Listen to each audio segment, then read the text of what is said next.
noloshan adduunyo waa mid ku dhisan dagaal aad kula jirto naftaada waan mid uu ku xukuman yahay qof walba in qofku dagaal la galo naftiisa laba xaaladoodna noloshaada way ku soo marayaan mar aad toosan tahay wax walbana u socdaan si wanaagsan iyo mar aad daaqada ka baxayso hoggaanka noloshaadana uu farahaaga ka baxaayo isla waqtigaas aad aragto in noloshaada maamulkeeda uu farahaaga ka baxay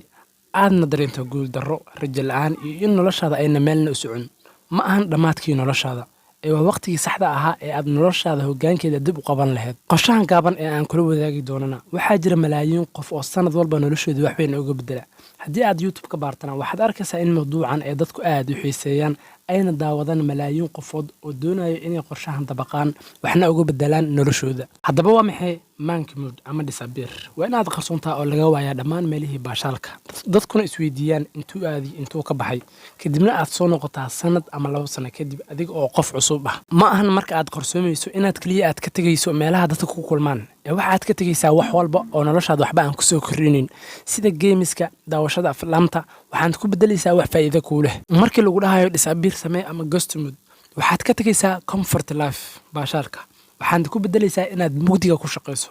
waxaad aadaysaa jiimka waxaad baranaysaa xirfado cusub adiga oo cidna u sheegin horumarka aad ku dhaqaaqday waxa aynu ku noolnahay caalam dadku si ay attention u helaan ay dadka la wadaagayaan wixii ay xalay ku casheeyeen haddaba waxay dhahaan it's a power